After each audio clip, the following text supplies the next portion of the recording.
Bom, pessoal, bem-vindos a todos, bem-vindos a essa ação de extensão da Universidade Federal do Rio Grande do Norte, uma ação de extensão vinculada ao grupo de pesquisa sobre o Poder Judiciário e à disciplina Direito Processual do Trabalho.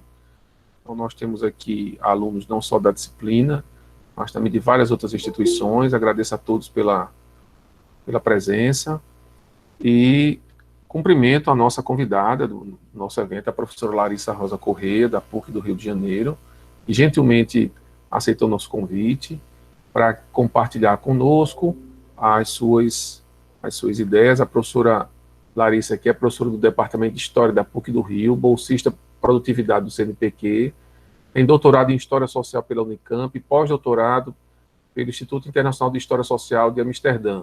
É autora de algumas obras, como A Tessitura dos Direitos, Patrões e Empregados na Justiça do Trabalho, editora LTR 2011, Disseram que Voltei Americanizado, Relações Sindicais Brasil e Estados Unidos na Ditadura Militar, Unicamp 2017. Sou Larissa, muito bem-vinda. A nossa ideia aqui é ampliar o diálogo entre o direito e outras dimensões do conhecimento, em particular a história. Estamos, neste momento, aqui na discussão com a turma de processo, um estudo sobre a justiça do trabalho, e como já tivemos a oportunidade de dialogar em outros eventos, a minha grande preocupação é promover uma discussão mais complexa, digamos, uma discussão mais transversal, multidisciplinar sobre a justiça do trabalho, para que o aluno e o participante do nosso evento tenha uma compreensão de todas as nuances dessa instituição, completa agora 80 anos este ano. Então, nada mais interessante que comemorar essa data do que receber a sua presença como pesquisadora da área, e por isso, explorando um tema tão interessante, né, pensando em termos de justiça do trabalho e história, refletir sobre a trajetória, as contribuições da justiça do trabalho, e também suas contradições, que é um elemento importante nesse processo de compreensão dessa instituição tão, muitas vezes, controvertida, mal compreendida. Então, a ideia do convite foi para que você pudesse compartilhar conosco suas impressões e um pouco da sua pesquisa. Então, assim, antes de lhe passar a palavra, eu queria lhe pedir apenas para falar um pouco rapidamente da sua trajetória e por que a Justiça do Trabalho entrou na sua trajetória de pesquisa, e depois você pudesse oferecer para nós uma exposição sobre o tema que a gente combinou, e deixando aí uns 40 minutos de exposição, deixando uns 20 minutos para uns debates, para umas perguntas dos participantes. Mais uma vez, obrigado pela presença, professor Larissa, e a palavra está contigo. Obrigada, Luciano. Assim, quando você me fez o convite, eu aceitei prontamente, porque eu sempre reforço a necessidade que eu acho que a gente tem de sair um pouco, né, das nossas bolhas, né? Se a universidade já é uma bolha gigante, né? Os nossos departamentos são micro, né? São bolhazinhas que a gente vai, muitas vezes acaba ficando, né? Ilhados, e eu acho muito importante essa troca. E história e direito dá um bom jogo, né? Dá muita conversa, né? E é uma coisa que, de fato, eu sempre busco estimular. E é um prazer para mim, muito grande, poder falar sobre o meu trabalho, divulgar minha pesquisa enfim, debater sobre esse tema da justiça do trabalho com alunos do direito, ainda mais se vocês estão na graduação, né? Muitos de vocês, imagino, estão na graduação, e é um momento realmente de trazer essas ideias, né? Então, que bom, Luciano, que você, né? Fico muito contente que você também tem essa iniciativa e essa visão também, né? Que a gente compartilha aí dessa visão, essa necessidade da gente pensar o direito de uma forma mais crítica, por dentro de uma história, né? Por dentro da história. Então, o direito não é algo que paira no ar, né? Ali imutável. Então, é muito importante que a gente faça as conexões também com a história, né? pegando um pouquinho do que você falou, né, sobre a minha área, enfim, eu fiz graduação em História na Unesp, que é a Universidade Estadual Paulista, e depois eu fui fazer alguns trabalhos em centros de memória e empresas, e história empresarial. E lá eu comecei a pesquisar, me chamou a atenção a história dos trabalhadores, né, e das empresas.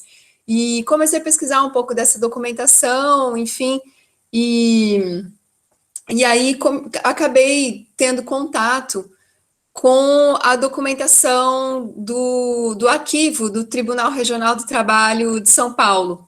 Isso eu estou resumindo bem, tá?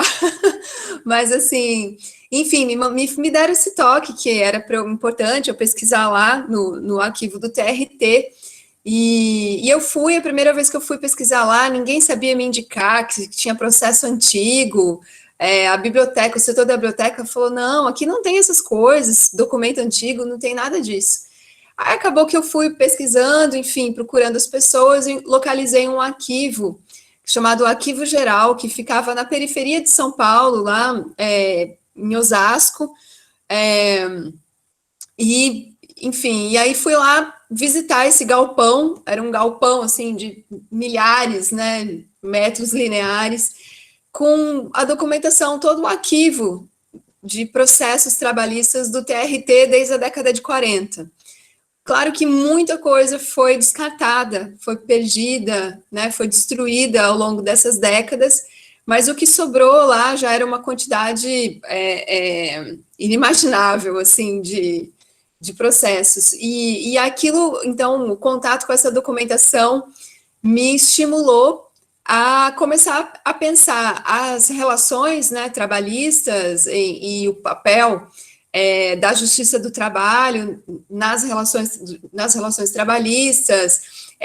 Queria saber, me interessava diretamente, assim, entender o que os trabalhadores procuravam, por que eles procuravam a justiça, como que as demandas deles eram negociadas, demandadas via justiça do trabalho. Então, eu desde o início eu tinha essa perspectiva de entender muito o lado dos trabalhadores. Então, esse era um ponto para mim, porque eu venho da história social.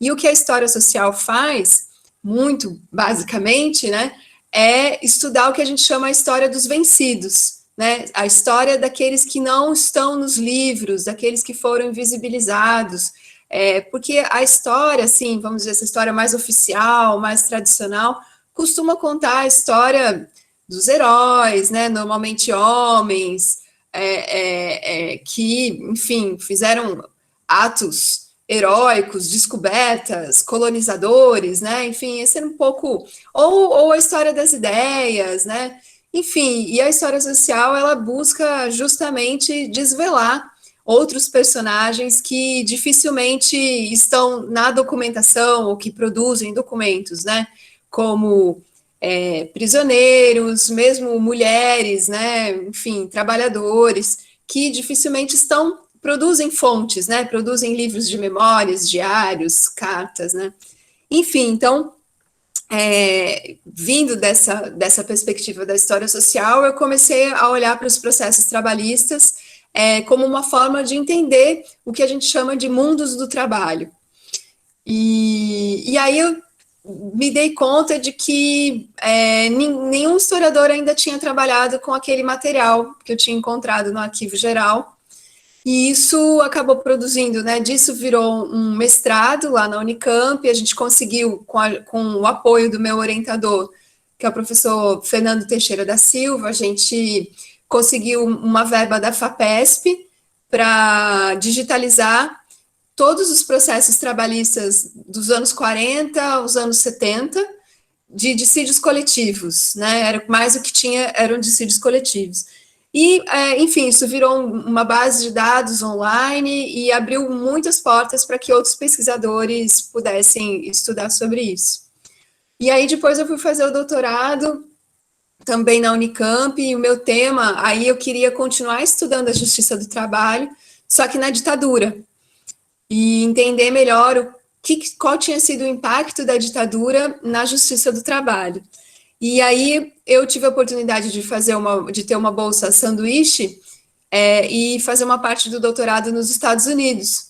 E lá eu, enfim, tomei contato com a documentação do Departamento de Estado norte-americano e da Embaixada Americana, e eles escreviam, naquele período da ditadura, até hoje, né, eles fazem muitos relatórios sobre a situação do Brasil.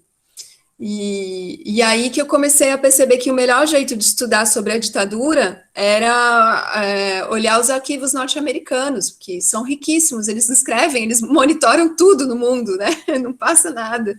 E aí, enfim, aqui com a imprensa era censurada, o acesso à documentação era mais difícil, então as fontes norte-americanas me ajudaram muito. Só que isso acabou desviando um pouco o meu caminho, porque eu queria primeiro estudar a justiça do trabalho numa pegada mais institucional. Mas aí, vendo aquelas fontes norte-americanas, eu comecei a perceber que na Guerra Fria tinha um grande interesse do sindicalismo americano de transformar as relações de trabalho no Brasil, naquele período. E os americanos, um instituto chamado IADESIL, que era o Instituto Americano para o Sindicalismo Livre, que recebia dinheiro da CIA, do Departamento de Estado americano, de grandes corporações, eles investiam no sindicalismo brasileiro para poder afastar os comunistas e, de um outro lado, levar para o Brasil o que eles chamam de sindicalismo de negócios. E isso implicava, o que eles demandavam também era o fim da justiça do trabalho, porque eles queriam as negociações livres, direta entre patrão e empregado, não queriam a justiça do trabalho, e criticavam muito o corporativismo. Né? Enfim, aí isso acabou virando essa tese, que se chama Disseram que Voltei Americanizado, que é uma brincadeira um pouco com a canção da Carmen Miranda, né? Não sei se vocês já ouviram, Disseram que Voltei Americanizada, e porque eles investiram pesadamente, né, os americanos, em intercâmbio, levaram muitos trabalhadores, muitos sindicalistas para os Estados Unidos para treinar eles, para que eles voltassem e implantassem o sindicalismo americano no Brasil, e, no entanto, nada aconteceu, né, a justiça do trabalho continuou a mesma, se manteve, e essa é uma pergunta que me guia, né, na verdade, entre os dois trabalhos, que eu passei esse artigo para vocês, não sei se vocês tiveram a possibilidade de ler, mas é esse fio condutor, né, entre dois períodos, então, do início da justiça do trabalho, nos anos 40, até a ditadura, que me faz pensar, o fio condutor por que a justiça do trabalho permanece, né, intacta na sua estrutura, ao longo desses diferentes regimes que a gente tem, né, de democracia, ditadura, depois redemocratização nos anos 80, e a justiça do trabalho permaneceu com a sua estrutura intacta. Então, quais foram as opções, né? Como é que essa justiça, ela conseguiu, hoje, perdurar ao longo dos 80 anos? E nesses 80 anos, ela sofreu muitos ataques. E aí eu posso dizer para vocês que eu acho que o maior ataque veio com a reforma trabalhista, né, de 2017. Aí eu não tenho dúvida. Né? E aí eu acho que a reforma nos coloca várias novas questões para olhar, né, para essa instituição, que é uma instituição muito, ao mesmo tempo que ela tem uma estrutura muito consolidada, ela passou por grandes transformações, né? Ela foi mudando, e é isso um pouco que eu queria chamar a atenção, provocá-los, né, no sentido de que, às vezes, vocês aprendem o direito de uma forma muito estanque, né? Muito fora da história, né? E a gente é história, né? Tudo é história, tudo tem que ser historicizado.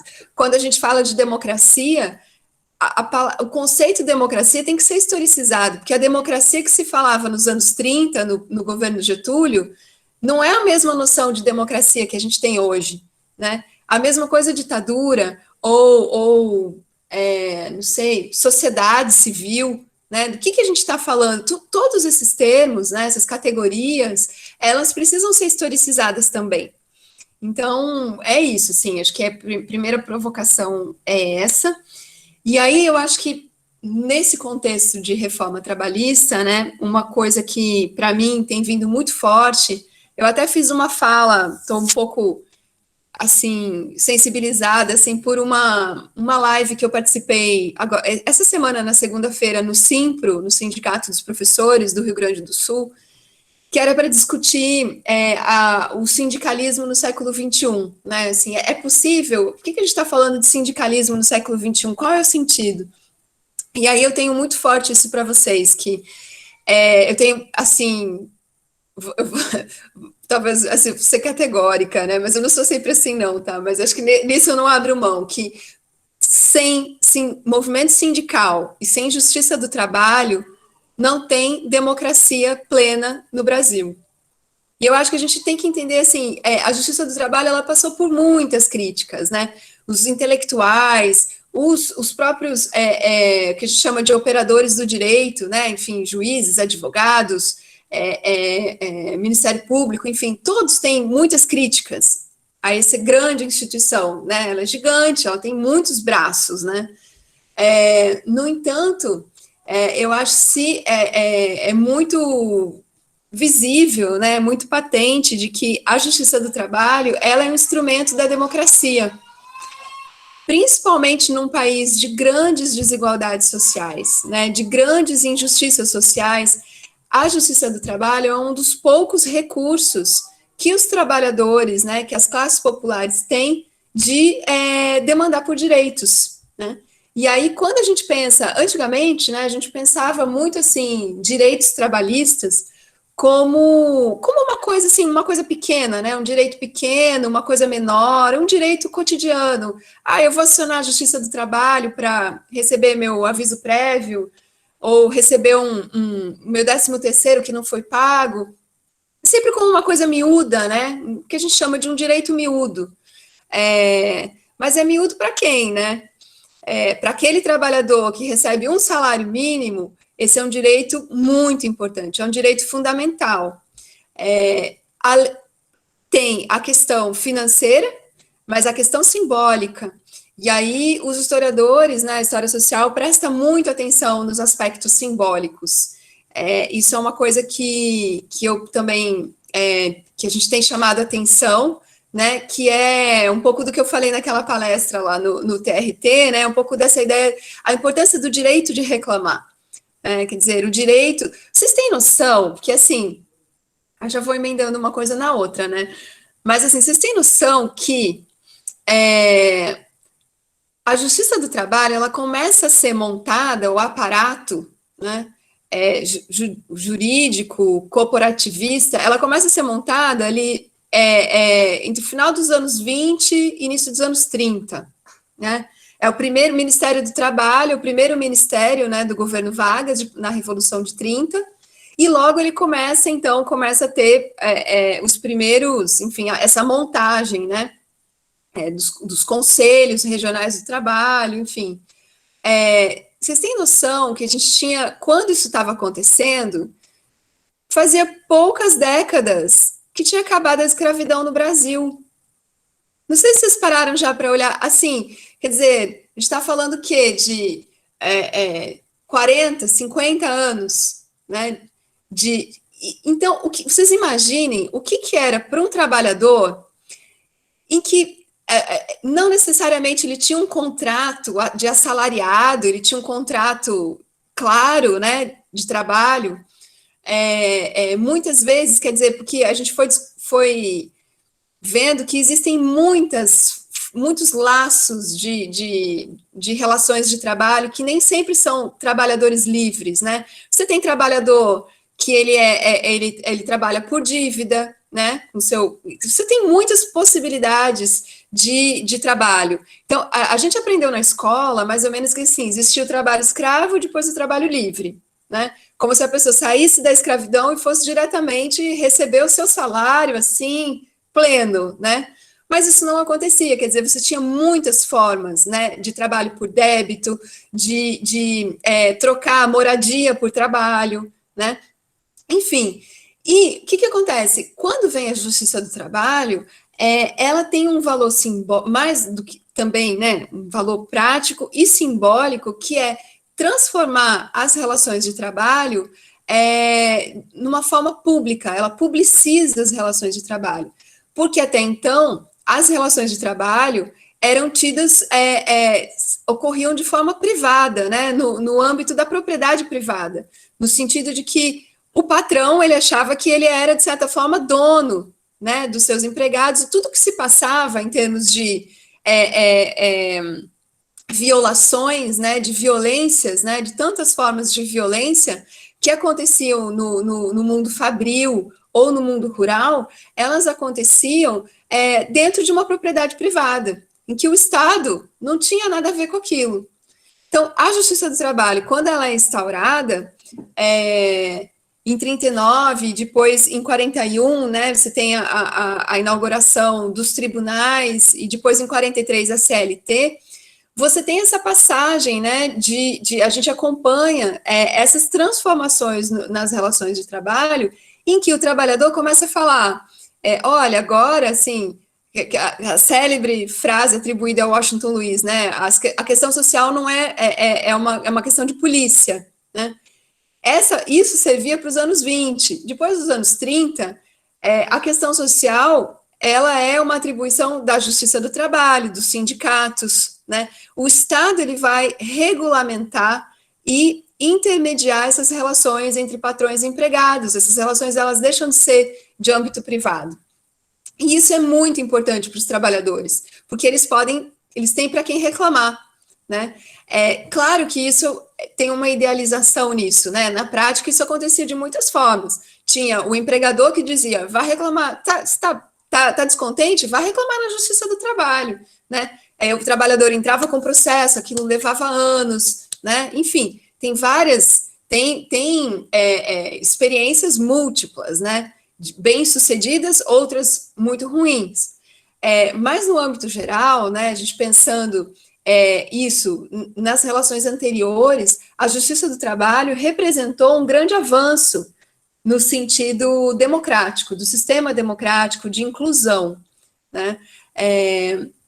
Bom, então, dito isso, né, eu acho que pensar na Justiça do Trabalho como instrumento democrático, de democracia, ela é muito importante para a gente entender um pouco os caminhos, né, o que aconteceu ao longo desses 80 anos e a situação que a gente se encontra hoje, né, quais são as implicações, o impacto da reforma trabalhista, que diminuiu muito o poder, né, diminuiu muito o poder de atuação da Justiça do Trabalho, inibiu demais, né, e aí a gente pensa no impacto que isso tem para a democracia no país hoje, né, e a gente está falando de um governo de ultradireita e de um contexto ultra neoliberal, enfim. Então, acho que é um pouco isso. Aí eu queria contar, eu não estou vendo, não estou acompanhando o chat, tá, gente? Mas depois que vocês podem me interromper e falar. Mas uma coisa, por exemplo, tem algumas ideias consolidadas, né, sobre a Justiça do Trabalho. Uma delas é sobre o corporativismo. Então, quando a gente fala de Justiça do Trabalho, primeiro a gente tem que falar um pouquinho, entender melhor o que é o sistema corporativista. Porque a Justiça do Trabalho, ela não vem sozinha, né? Ela é um aparato, né? Ela é composta também, né? Ela tem relação com o Ministério do Trabalho, os sindicatos e a Justiça do Trabalho. Né? Então, a gente tem que fazer um pouco esse diálogo, porque a Justiça do Trabalho ela não anda sozinha, né? Ela tem seus representantes e tudo, mas essa relação entre Ministério do Trabalho e sindicatos também é muito importante, porque esse é um aparato corporativista. E o que aconteceu, né? Assim, nos anos, das primeiras décadas do século XX, existiam vários movimentos de trabalhadores, de operários, né, os anarquistas, o sindicalismo revolucionário, vários movimentos de contestação, né, que colocaram a questão social, né, na pauta política, né. Bom, quando vem a Revolução de 30 e com Getúlio, o que o Getúlio faz, na verdade, ao reconhecer a pauta social, e ao reconhecer o direito dos trabalhadores a terem direito, né, ao fazer isso, ele acaba abarcando as questões sociais para dentro, trazendo as questões sociais para dentro do seu próprio governo, para dentro do Estado.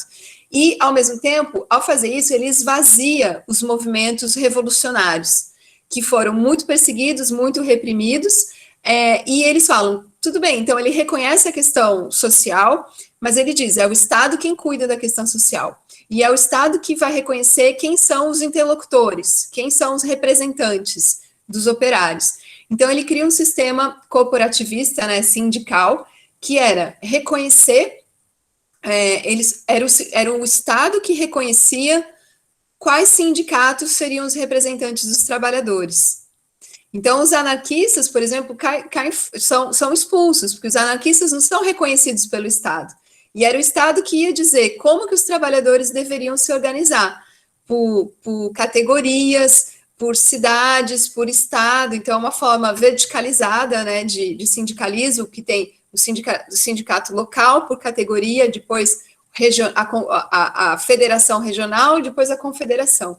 Então, ele cria uma estrutura vertical e que o Estado controla completamente. Então, o Ministério do Trabalho, ele podia, por exemplo, fazer uma intervenção nos sindicatos, destituir toda a diretoria, foi o que fez, né, em 47, o Dutra fez isso, na ditadura eles usam, né, isso em 64, extensivamente. Então, eles intervêm nos sindicatos, expulsam as diretorias e colocam interventores. Então, isso é um braço, vamos dizer, uma faceta do corporativismo, né? Ela atendia, vamos dizer, ela servia legalmente para a repressão do Estado. E isso, claro, os intelectuais criticaram muito isso, né? Então, o corporativismo, ele sempre foi muito criticado na academia brasileira, né? Só que, ao fazer tantas críticas, os intelectuais perderam um pouco a dimensão também do seu uso, né? E o corporativismo, ele era muito associado também ao fascismo italiano, né? Então se dizia muito que a CLT era uma cópia, meramente uma cópia da Carta de Lavoro. Isso aí vocês vão escutar muito. O que não é mentira, mas também não é totalmente isso, porque ela não é, primeiro, ela não é meramente uma cópia, né? Os sindicalistas, vários sindicalistas falavam isso. Os sindicalistas falavam, quem diz que a CLT é uma cópia da Carta de Lavoro, nunca leu a Carta de Lavoro, porque não é uma cópia.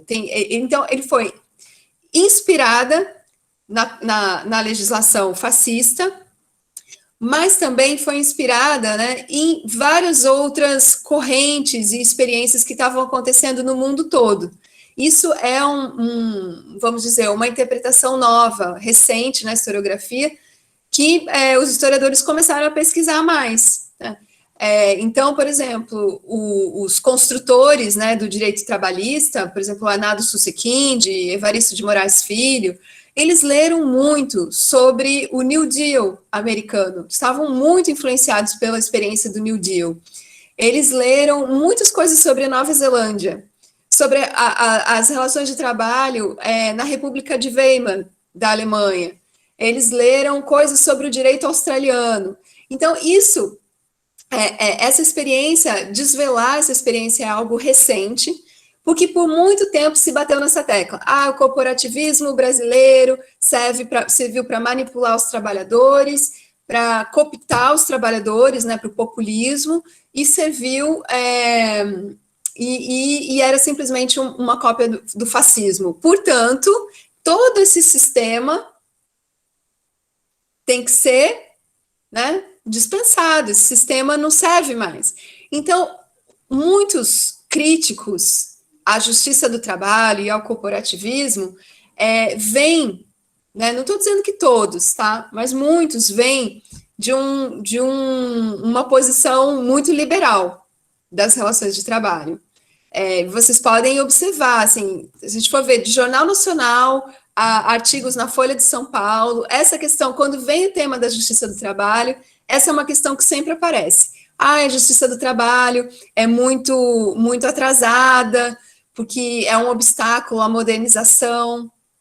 do trabalho no Brasil, ela é uma cópia do fascismo italiano, ela já está ultrapassada porque tem excesso de leis, excesso de detalhes, enfim, então essas críticas aparecem muito. Então, acho que é um pouco pegando o gancho que o professor Luciano falou, né? A ideia não é engrandecer a instituição e render 1000 elogios, mas é pensar, na verdade, a minha proposta é pensar como é que essa justiça serviu aos trabalhadores, né? Como é que foi feito o uso dela, não só os trabalhadores, mas os patrões, os empregadores também, né? E os regimes políticos também. Então, a ideia é a gente, assim, não fazer críticas, né, é importante, mas a gente não pode desqualificar a instituição por conta dessas críticas, que muitas vezes são críticas que não levam em consideração a prática, né, que não levam em consideração a experiência daqueles que utilizaram a justiça. Isso eu tentei deixar bem claro, né, no meu artigo, que eu falo, uma coisa é o projeto, né, o projeto corporativista é o projeto de criação da justiça do trabalho. Se ela foi criada para manipular e para cooptar os trabalhadores, a sua prática, né, o modo como os trabalhadores utilizaram a justiça, não foi a da cooptação, né, não foi foi outra coisa, né, eles transformaram, eles subverteram o uso dessa instituição a favor deles, né? Então, por exemplo, quando a gente vai olhar as sentenças, né, historicamente, né, a gente pega lá, sistematiza os dados, né, das sentenças judiciais no judiciário trabalhista, é impressionante a quantidade de sentenças favoráveis aos trabalhadores. É surpreendente, né? Agora, é uma coisa, a sentença é uma coisa, se eles receberam mesmo aquela indenização, tudo que foi devido, é outra história, né? Aí fica mais difícil de rastrear, que o processo se perde um pouco nessa reta final, né, das indenizações, enfim. Mas é muito impressionante, né, como os trabalhadores, muitas vezes, conseguiram obter ganhos. E aí, uma coisa que foi me chamando a atenção, né, é que quando eu fui estudar o caso de São Paulo, né, então, nesse período dos anos 40 até 64, é um período que a gente chama de relativa democracia, né, então, o Partido Comunista Brasileiro era muito popular, né, e São Paulo é uma cidade operária, né, com industrialização ali, né, ascendente, né, e então eu comecei a perceber algumas coisas, né, interessantes. Por exemplo, nos anos 40, o direito do trabalho era um direito completamente novo. Imagina, era uma justiça que tinha acabado de se instaurar, com juízes que também não conheciam, não eram versados em direito do trabalho, então eles também estavam aprendendo. Ali, logo, a justiça do trabalho, ela legalmente, né, a base dela é criada em 39, mas ela é inaugurada em 41. Então, em 41, vocês imaginem, aqueles juízes tinham acabado de tomar posse, não existia CLT. Então, não existia um livro com toda a legislação ali reunida. Então, eles tinham que estudar as leis trabalhistas esparsas, né, e buscando essas leis. E a Justiça do Trabalho, ela não estava no judiciário, ela estava no Poder Executivo. Então, isso, enfim, era uma outra instância. E era um direito totalmente novo, então eles começaram a aprender, né, aprender sobre esse direito, e muitos militantes, jovens, estudantes de direito, que eram simpáticos ao Partido Comunista, começaram a fazer estágio, né, no direito do trabalho, começaram a aprender direito do trabalho, e sabiam, esses jovens estudantes de direito sabiam fazer o pedido de habeas corpus para os militantes comunistas, que eram presos, né, os grevistas eram presos, iam para a prisão, iam lá os jovens estudantes de direito fazer habeas corpus para eles. E, então, eles começaram a se especializar em direito do trabalho e começaram e frequentavam os sindicatos conheciam, né, tinham contato com os trabalhadores, e começaram, então, a ajudar os trabalhadores a ensinar o que era o direito do trabalho para os operários, para os sindicatos.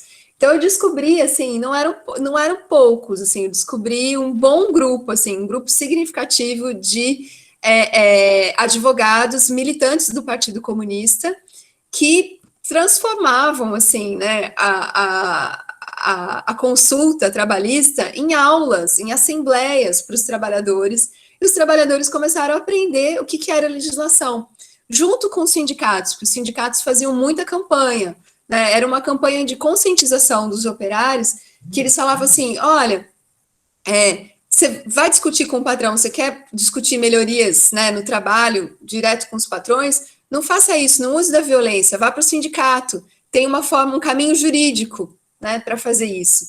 Então, foi todo um trabalho de conscientização com os trabalhadores, de levar a linguagem do direito do trabalho para os operários, e isso foi muito importante, porque o que eu tento mostrar, né, no trabalho é que, como a justiça do trabalho, essas experiências da justiça do trabalho, elas vão forjando, né, elas vão construindo uma consciência de classe dos trabalhadores, que usam a linguagem do direito, né?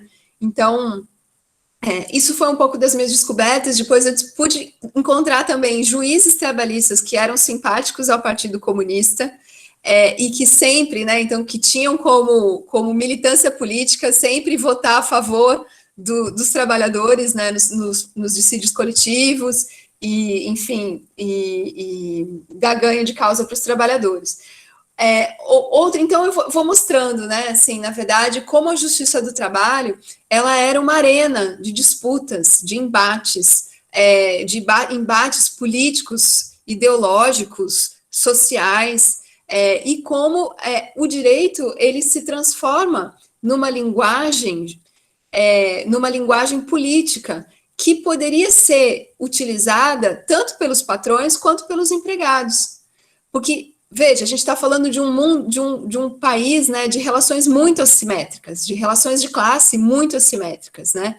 Mas o direito, ele tem esse poder de promover um ideal de justiça em que a linguagem jurídica é compartilhada, né? As leis, elas estão ali em disputa, né? A interpretação dessas leis, né? Então, os trabalhadores aprenderem a utilizar essa linguagem e ter a justiça do trabalho como um recurso para demandar direitos, isso era fundamental para a democracia, né?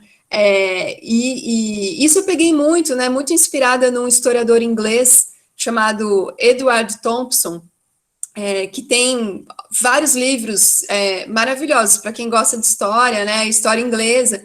Ele estuda o século XVII na Inglaterra, e ele estuda, por exemplo, o direito consuetudinário na Inglaterra, né? Os cercamentos na Inglaterra, quando, enfim, a burguesia, né, a gentry, começa a invadir as florestas e a cercar e impedir os trabalhadores de usarem os recursos da floresta.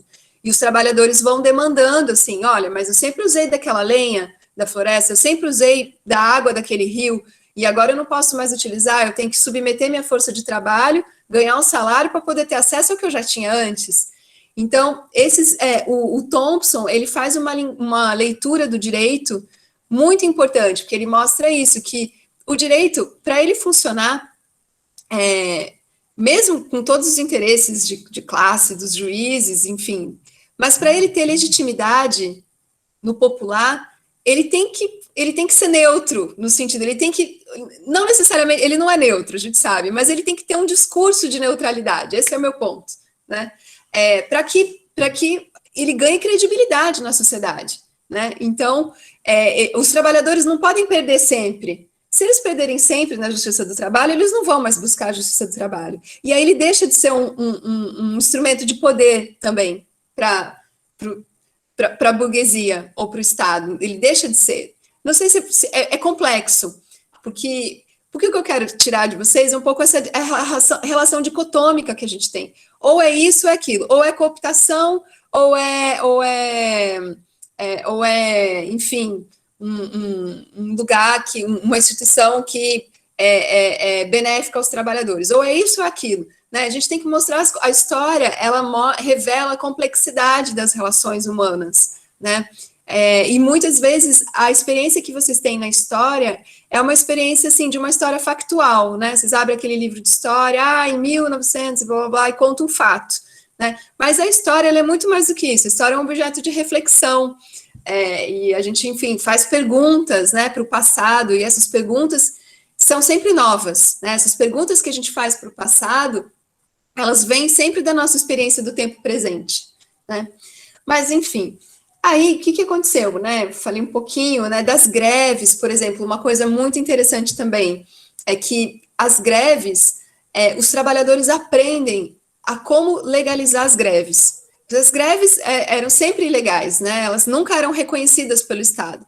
Mas os trabalhadores aprendem a driblar a lei de greve e a usar a lei de greve para fazer greve. Então, isso no pré-64, né, nessa experiência democrática.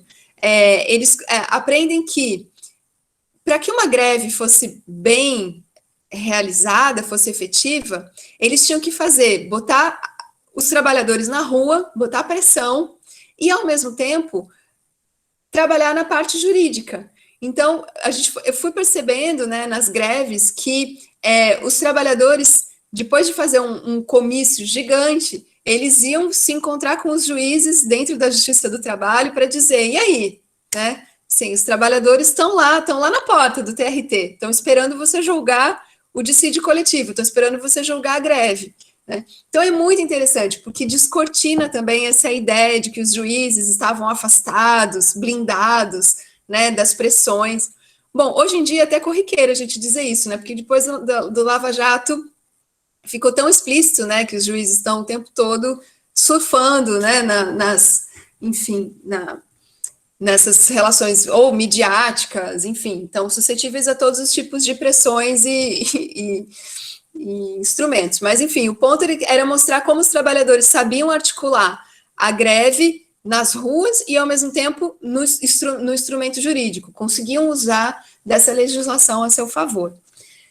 Quanto é que eu tenho, gente? Já falei demais, né? Quanto eu tenho que... Não, tá tranquilo, mais uns 10 minutos, 15, são muitas perguntas aí, mais uns 10, 15 minutos fica tranquilo. Tá, não, eu queria falar então um pouquinho daí da ditadura, né? Porque em 64, com o golpe militar, vem uma ruptura, né? Uma ruptura muito forte em todas as relações, né? E aí é pensar como é que a Justiça do Trabalho foi impactada pela ditadura militar. Então, já tem alguns estudos que mostram isso, né? Como os próprios juízes sofreram com a repressão, muitos foram exonerados, né? Muitos advogados que almejavam, né, faziam concursos para se tornar juízes do trabalho, não eram chamados, porque tinha uma lista, né, eles entravam numa lista, o Estado cortava, né, não permitia que eles assumissem, né, que eles tomassem posse. Então, a Justiça do Trabalho foi muito afetada, mas, obviamente, os trabalhadores foram muito mais, né. Então, quando vem o golpe, a gente costuma dizer, né, que os trabalhadores foram os primeiros, né, afetados, porque vem uma repressão. O golpe acontece no 31 de março para o 1º de abril de 1964. Na madrugada de 31 de março, os trabalhadores já estavam sendo presos e os sindicatos invadidos, né. Então, tem uma repressão muito forte aos sindicatos. Tem essas intervenções que eu falei, né, do Ministério do Trabalho, os comunistas são perseguidos, são presos, vão para a clandestinidade, e o golpe fatal na Justiça do Trabalho primeiro, a mudança na lei de greve, né, então a lei de greve, ela tem uma nova lei de greve, que é 4.330, que ela cria muitos obstáculos para legalizar uma greve. Ela quase que impossibilita a legalização de uma greve na Justiça do Trabalho. Mas o golpe maior vem em 65 com uma lei que limita o poder normativo da Justiça do Trabalho. Então, basicamente, né, isso afeta muito os dissídios coletivos, porque quando os sindicatos entram com dissídio coletivo, pedindo reajuste salarial, no pré-64, os juízes tinham liberdade, tinham poder normativo para julgar o reajuste. Então, para decidir, para negociar. Então, vai ser 40%, o que tirava uma média, né, uma negociação com os empregadores, e se estabelecia um novo reajuste. Na ditadura, com a limitação do poder normativo, os juízes tinham que acatar o índice de inflação produzido pelo governo ditatorial. Então, que na verdade quem produzia esses índices era a FGV, e eles tinham um outro órgão também dentro do Estado para fazer os cálculos da inflação. Então era óbvio que essa inflação era muito menor, né, do que a realidade, eles forjavam os índices. E esse índice era, por exemplo, a inflação de 66, o governo dizia, foi 12%, o juiz tinha que dar como reajuste 12%, ele não podia sair daquela margem, né? E aí a gente vai vendo que muitos juízes reagiram a isso. E isso é interessante, porque vários juízes que apoiaram o golpe civil-militar, mas que se sentiram, vamos dizer, prejudicados, porque o poder executivo começou a querer mandar no poder judiciário, né? Também conflitos que hoje a gente acompanha, né? A gente consegue perceber que quando a democracia está ameaçada, o poder executivo ele ganha maior força, né? E ele quer submeter o legislativo e o judiciário, né, ao seu poder. Enfim, então isso são questões, né? Os dissídios coletivos eles perdem muita força, né? E os trabalhadores sofrem muito, porque eles estão sendo reprimidos, estão sendo super explorados nas fábricas, a violência no campo, né, aumenta absurdamente. Depois, eles não conseguem reajustes salariais, eles perdem muito poder de compra, ao mesmo tempo, né, em que, enfim, a repressão vai se intensificando. Bom, o que acontece com a Justiça do Trabalho? Ela começa a julgar mais favorável aos trabalhadores nas causas individuais.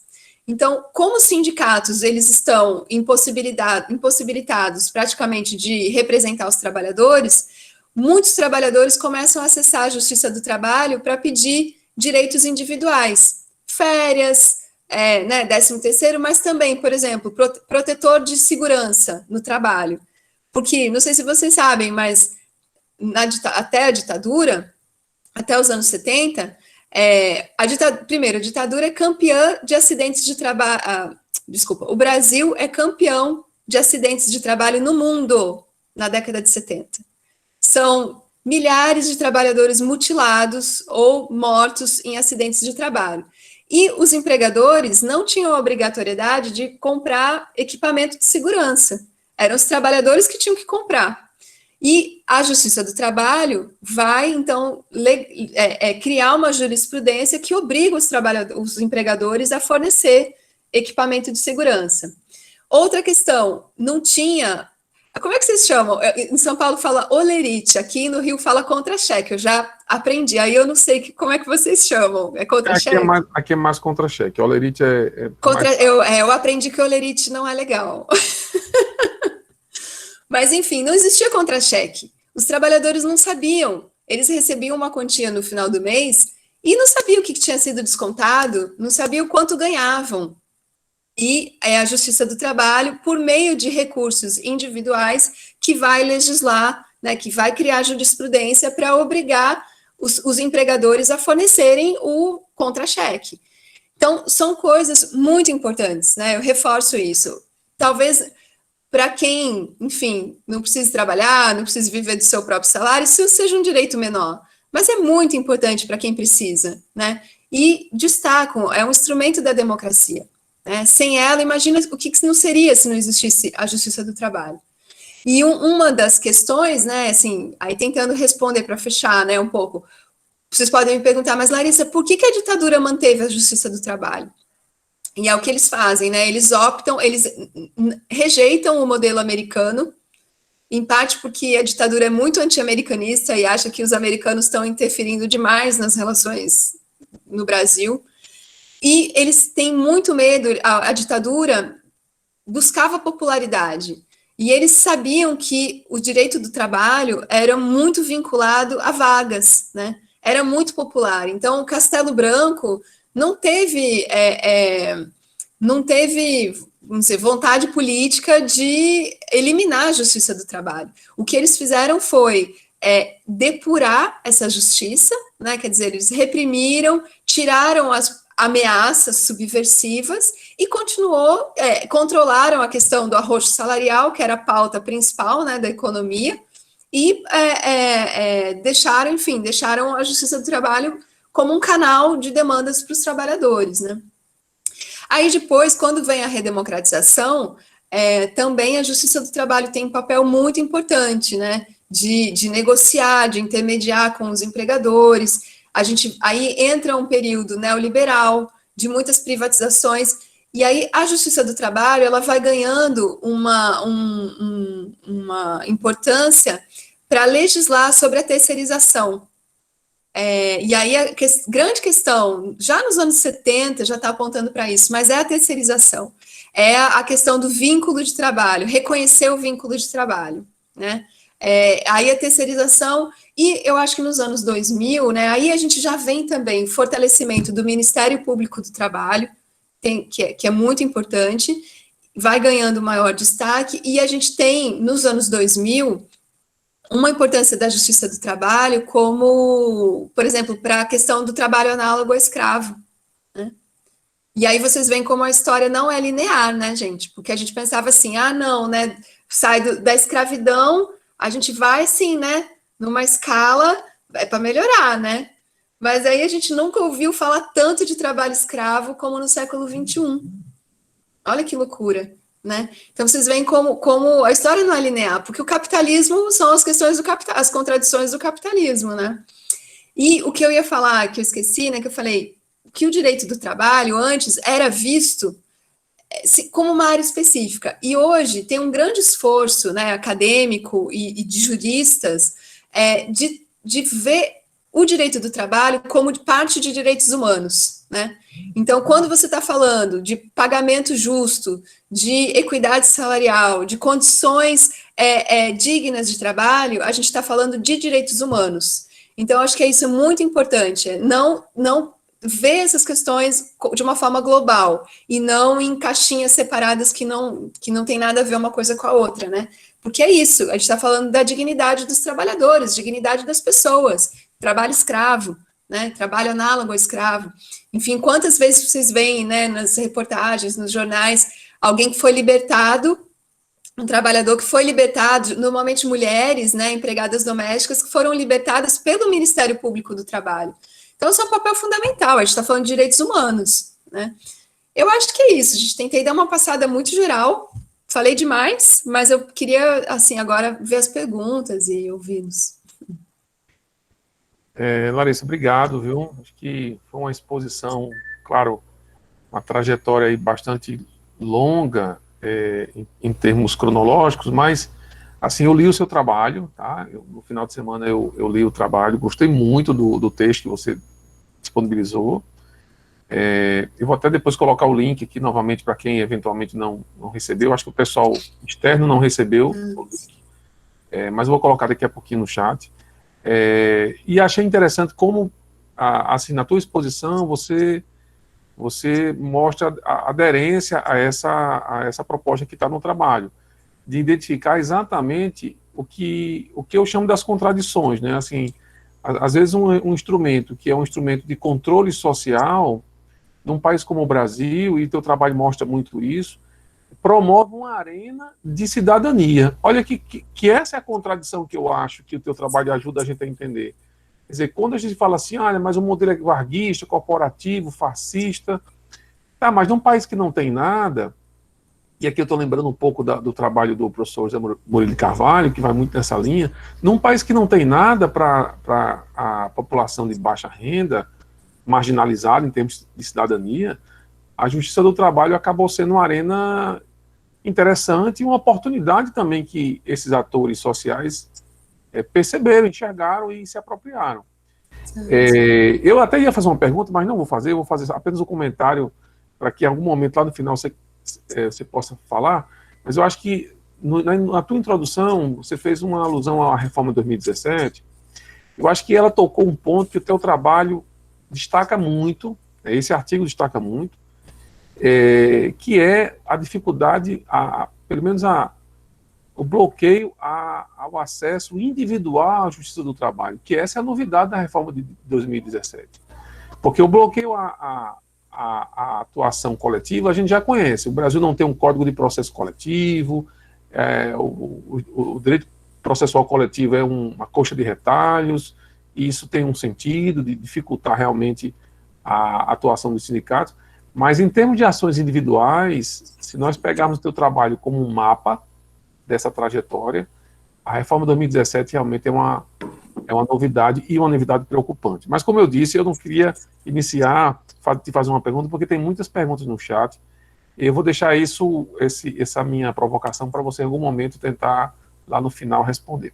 Eu vou pedir, Larissa, se você permitir, ao Yuri, que é o nosso monitor, tá? O Yuri Mello está aqui com a gente, é o monitor da disciplina, um monitor num projeto de monitoria aqui da nossa Prograde, da Pró-Reitoria de Graduação.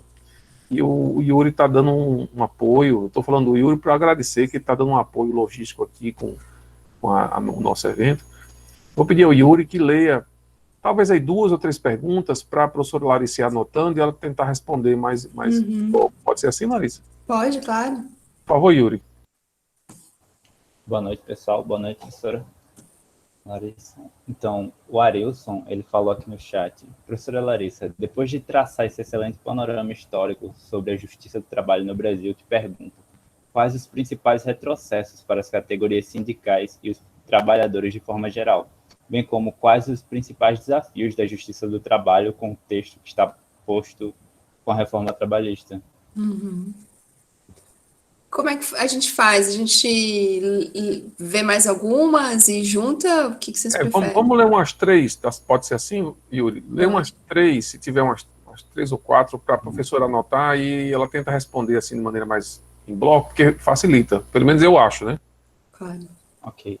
O Douglas, ele fez uma observação aqui. Ele disse: professora, pelo que pude deduzir da leitura do artigo, o corporativismo em si não era um problema, mas sim a intervenção de um governo autoritarista lastreado em um sistema repressivo intervencionista.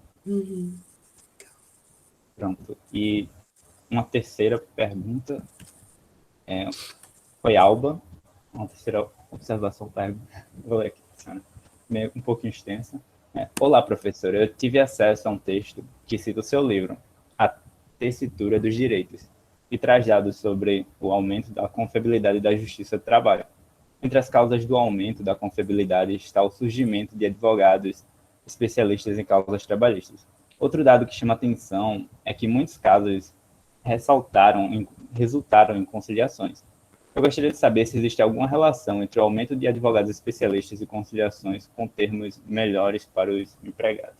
Muito legal, acho que já dá para a gente brincar aqui um pouquinho, né? Estão me ouvindo bem? Acho que eu senti um eco aqui. Não, tá tranquilo aqui. Tá muito bom. Desculpa interromper. Tem mais uma pergunta aqui, a senhora quer que eu leia? Seria a última, no caso. Pode falar, pode falar. Lucas colocou: muito interessante trazer essa perspectiva de olhar o direito a partir da realidade social concreta.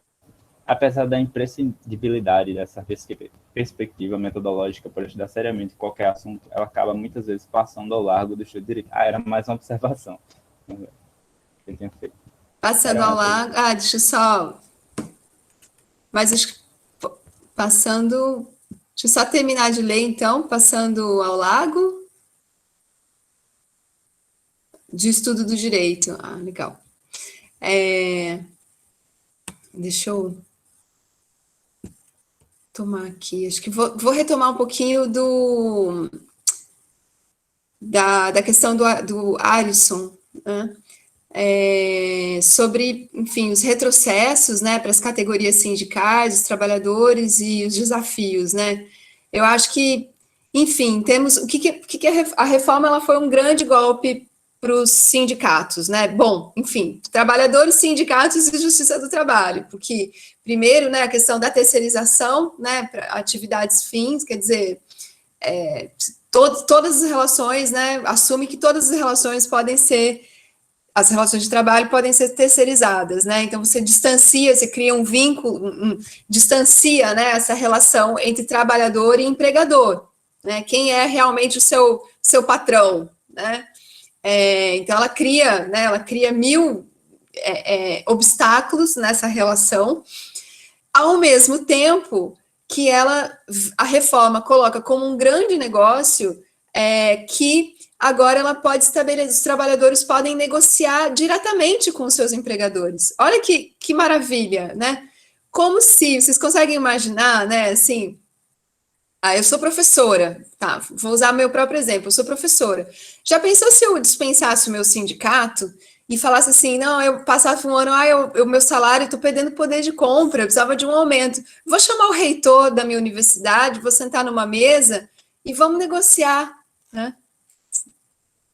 Assim, não existe, né? Assim, como é que né, enfim, qualquer trabalhador vai ter essa relação direta, né? Então, isso já é uma questão. E aí, acho que a grande porrada nos sindicatos foi a questão do famigerado imposto sindical, que é uma questão, né, que o imposto sindical, não sei se vocês já sabem exatamente o que é, mas, enfim, foi criado nesse sistema corporativista de Getúlio Vargas. E o que é? Que cada trabalhador obrigatoriamente, na época, obrigatoriamente, tinha que dar um dia do seu salário para o sindicato, né? E com esse valor, com essa arrecadação, era que o sindicato, enfim, podia existir, né? Construir sua sede, ter o departamento jurídico, enfim, dar toda a assistência ao trabalhador. E esse imposto sindical sempre foi muito criticado, porque, logicamente, né, quer dizer, aquilo que eu falei para vocês, nos anos 10, 20, né, do século 20, existia, assim, todo um movimento horizontal, né, da classe trabalhadora de criar fundos, cada um fazia a sua doação, o próprio sindicato, a própria organização associativista geria os fundos recolhidos, né, pelos trabalhadores. Então, era esse movimento de conscientização política que os trabalhadores davam um dinheiro para poder, por exemplo, apoiar uma viúva que perdeu o marido numa mina de carvão, por exemplo, né? Enfim, o que o Estado faz é justamente tirar, né, ele reprime essas possibilidades e cria, então, ele institucionaliza como é que os sindicatos devem funcionar e cria esse imposto sindical, que ele obriga os trabalhadores a participarem, a darem esse valor. E isso sempre foi muito, muito, muito criticado. Só que, hoje em dia, nos sindicatos, quer dizer, muitos... E aí, assim, primeira coisa, não é uma defesa aos sindicatos. A gente precisa entender que os sindicatos existem. Sindicatos e sindicatos. Categorias diversas. Então, a gente pode dar exemplos de sindicatos horrorosos, né, que viviam só do imposto sindical, pelegos, que não faziam nada pelos trabalhadores. Mas você pode ter como exemplo sindicatos super combativos, como o Sindicato dos Metalúrgicos, por exemplo, que tem um histórico, né, no ABC Paulista, enfim. Eu mesmo, o Simpro, me sinto muito bem representada pelo meu sindicato. Então, o que acontece, né, assim, para muitos sindicatos, num período de desemprego e desindustrialização, os sindicatos foram passando por uma crise, e muitos precisavam viver do imposto sindical. Então, com o fim do imposto sindical, fica muito difícil dos sindicatos sobreviverem, né? Muitos sindicatos, desde os anos 80, com a CUT, já tinham abolido o imposto sindical, e já viviam da própria doação dos seus trabalhadores, que era uma doação espontânea. Mas outros não. Então, afetou muito os sindicatos, ao mesmo tempo que... Mas aí também é isso, né? Se criaram sindicatos demais, muitos sindicatos atrelados ao Ministério do Trabalho, enfim, né, vários problemas em relação a isso. Mas afetou, o fato é que a reforma trabalhista, ao tirar o imposto sindical, ela afetou a sobrevivência de muitos sindicatos, ponto.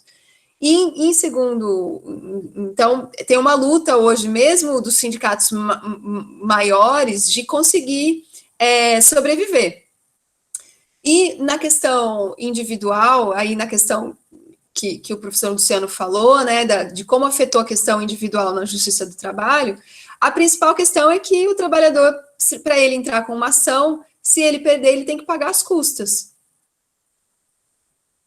E a principal, eu esqueci de falar isso, né, mas assim, o fato que tornava a Justiça do Trabalho um instrumento democrático era justamente o fato dela ser uma justiça gratuita, em que muitas vezes o trabalhador ele não precisava ter o advogado para entrar com uma ação, né? Ela era desprovida de rituais, né? Assim, se vocês olharem as fotos antigas, tem fotos assim, era uma mesma mesa, né? Todos no mesmo nível, patrão, empregado e juízes, né? O juiz classista que tinha na época e o juiz togado, todos no mesmo nível, então não tinha aqueles rituais, né? Isso fazia que a Justiça do Trabalho fosse muito mais acessível. E não sei se vocês observaram, mas uma das pautas que cresceu muito nos anos 2000 foi a questão do assédio moral. E o assédio moral é muito difícil de ser comprovado. Então, se a pessoa, o trabalhador hoje, a trabalhadora, né, ela tem que pensar muito se ela tem condições de entrar com um processo trabalhista, né? Porque a chance dela perder é enorme. Então, quer dizer, vocês percebem como é um atentado à democracia? Né? Então, acho que por um lado, essa questão, né, dos retrocessos e a terceirização, enfim, a gente perdeu a pauta, né? Eu não sei, também eu estou falando aqui de entrona aqui nessas questões, né? Mas o professor Luciano deve saber muito mais sobre isso. Agora estou até constrangida, falando besteira aqui. Mas, enfim, a questão a questão, né? Ai, me perdi. Mas, enfim, que ia falar dos retrocessos, né? É isso, quer dizer, então, diminuiu muito o número de processos trabalhistas, né? Muito. Foi um golpe. E agora a gente, enfim, vamos ver como isso vai reagir, né? A gente não tem muita noção. Até porque, como eu tenho falado, a própria concepção de trabalho tem sido difícil da gente entender, que o trabalho mudou muito. Se vocês repararem, né, as pessoas não falam mais que elas são trabalhadoras, ou os próprios empregadores não falam que eles têm trabalhadores, eles têm colaboradores, eles têm prestadores de serviço, eles têm, sei lá, mais o quê, mas eles não têm mais trabalhador. Então, eles são empreendedores, né? Então, o que a gente fala da uberização das relações de trabalho. E isso tem dificuldade também, acho que o grande desafio hoje é entender como a Justiça do Trabalho vai se comportar em relação a isso. Por um lado, assim, também não é tão catastrófico, né? Assim, a gente tem também acompanhado movimentos importantes que têm acontecido globalmente, mundialmente. Então, por exemplo, na Inglaterra, a Inglaterra reconheceu o vínculo empregatício dos trabalhadores de Uber. Né? Aqui os trabalhadores da Amazon, os entregadores da Amazon nos Estados Unidos têm feito também reivindicações importantes, embora tenham perdido o direito de sindicalização, porque, enfim, por outra questão. Mas a gente tem observado greves, né? Greve dos trabalhadores de aplicativos, né? Do iFood, greves importantes. Então, a gente tem visto uma movimentação. Então, não é tão catastrófico assim, porque o que eu acho que a gente está vivendo é um momento de grandes transformações, em que, obviamente, os trabalhadores estão perdendo, né? E os direitos estão ameaçados. Mas a própria concepção de direitos trabalhistas, ela tem se alternado, né? Ela tem se transformado brutalmente pelo ultraneoliberalismo, né? Chegou um visitante meu aqui, ele vai assistir minha palestra. Vamos ver se... Tranquilo, aqui vê se por outros meus aparece, aqui hoje à noite aqui eles estão mais quietos. Pois é.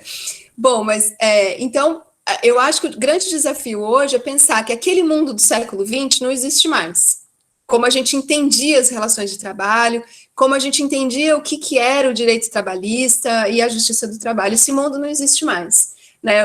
O neoliberalismo, ele trouxe, e a intensificação do neoliberalismo, ele traz novos desafios para pensar o que são essas relações.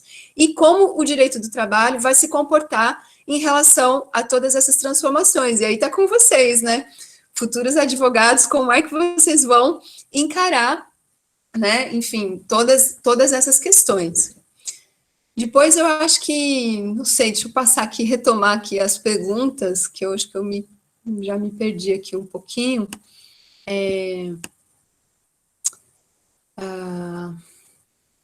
A Alba, né, falando, né, da questão da confiabilidade da justiça, muitos casos resultaram em conciliações, e em relação entre o aumento de advogados especialistas e conciliações. Pois uma coisa interessante, né, assim, quando os trabalhadores criticam a justiça do trabalho, e criticam muito, né, criticavam muito, eles sempre reclamavam das conciliações, né, porque você entra com um pedido X, você sai, às vezes, com menos da metade, né, do que você tinha pedido. Então, é claro, né, que as conciliações, elas são prejudiciais, né, aos trabalhadores, e que, enfim, que muito também, enfim, caía em descrédito, né, mas o que eu acho que é interessante, que a gente foi observando, né, eu e o meu orientador, o Fernando Teixeira da Silva, é que, embora os trabalhadores reclamassem muito das conciliações, eles nunca deixavam de reclamar os direitos na justiça, né. Então, os trabalhadores falavam mal da conciliação, mas continuavam acionando seus direitos.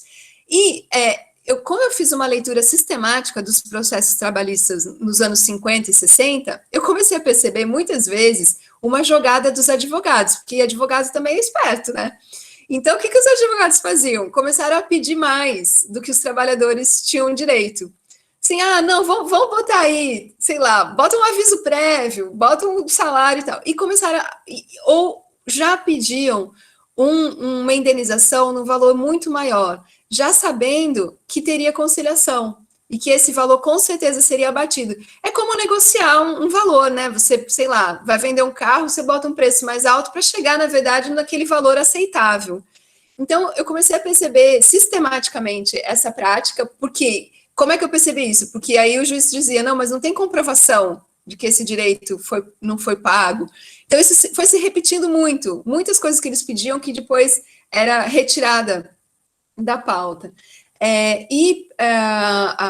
As conciliações, enfim, acho que tem isso. E, por outro lado, tem uma questão do campo do direito, né? Porque é isso que eu falei, nos anos 40, o direito do trabalho era totalmente novo. Nos anos 50, ele passa a ser um campo de atuação na área da advocacia. E aí, vários jovens advogados começam a se especializar na área do direito do trabalho e se profissionalizar, e começam, então, a vender os seus serviços. Porque, primeiro, os advogados eram os advogados mais idealistas, esses do Partido Comunista e tal, se vinculavam aos sindicatos. Eles iam trabalhar com os sindicatos de trabalhadores. Outros advogados iam trabalhar nos nos sindicatos dos empregadores, né? Então, você tinha essa vinculação com os sindicatos, e outros advogados que preferiam trabalhar com escritórios particulares. Então, eu tenho, por exemplo, algumas fontes, né, sobre São Paulo, que começam a mostrar, assim, que os advogados ficavam no centro da cidade, não os advogados, né, eles pagavam pessoas, obviamente, para ficar no centro da cidade, chamando o trabalhador. Ei, você tem causa, você tá descontente, causa, isso até hoje na Praça da Sé, em São Paulo, você vê as pessoas, né, chamando. E em São Paulo eles vão chamar de paqueiros, né, eles ficavam lá chamando os trabalhadores, vocês estão precisando, tem alguma causa aí para botar contra o seu patrão? Vamos lá, vamos fazer. Então, isso fomenta também o aumento dos processos trabalhistas na justiça naquele período, conforme é uma área que, né, vai ganhando, né, vai ganhando terreno, e quanto mais advogados tem naquele período, mais processos vão ter. Enfim, então, também, isso é importante para matizar um pouco esse meu ponto, né, que nem tudo era consciência de classe, né, tem os trabalhadores que iam para os sindicatos, enfim, aprendiam a linguagem e tal, e tinha os trabalhadores que acionavam um advogado particular e entrava com o processo. Então, enfim, são várias facetas, né, eu acho que é isso que a gente quer mostrar, né, são várias contradições, várias tensões, como o mundo é, né, como o mundo é, como a nossa realidade é. Então, acho que o desafio da história é trazer essa complexidade que a gente vive no tempo presente, trazer essa complexidade para o passado, né? Eu acho que isso, né, gente? Não sei se vocês querem mais um comentário, alguma pergunta. Eu acho que a tua resposta às perguntas aí deu conta de tudo e mais alguma coisa. E eu acho que essa parte final que você falou, Larissa, assim, atinge o objetivo do nosso encontro aqui, do nosso evento de hoje, que é o seguinte, é tentar passar a ideia da complexidade da análise de uma instituição como a Justiça do Trabalho com 8 décadas, né? Em primeiro lugar, porque, veja, o Ministério do Trabalho foi extinto, isso acabou que não estava na tua fala, mas é algo que eu queria comentar por uma razão. Hoje, o tribunal aqui do Rio Grande do Norte, o tribunal aqui é a 21ª região. O tribunal aqui completou hoje 29 anos de vida, 29 anos de existência. E é um dos tribunais mais novos do Brasil. E aí eu fiquei pensando assim, caramba, o Ministério do Trabalho foi extinto e a Justiça do Trabalho não foi extinta. Então isso mostra realmente que os governos, os regimes vão se sucedendo e vão se apropriando dessa estrutura, dessa instituição, assim como também a sociedade vai se apropriando e vai ressignificando. E essa complexidade que eu acho importante da faculdade, da universidade, apresentar.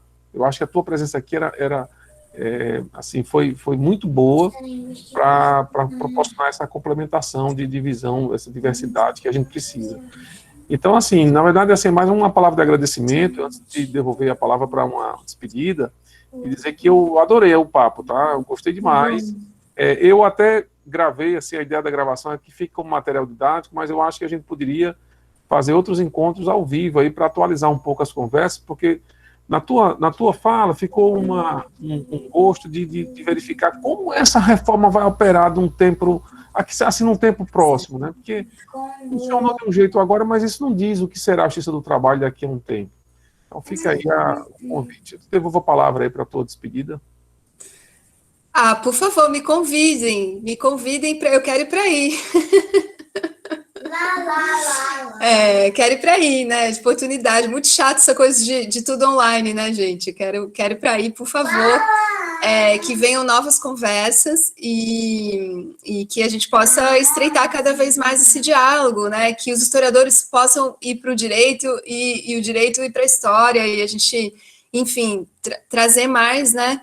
Porque, claro, tudo que eu falo também vem desse lugar, né? Também de não entender exatamente os ritos processuais, de não ter também o domínio da questão da legislação jurídica, né? Então, é uma visão, é uma outra visão, né?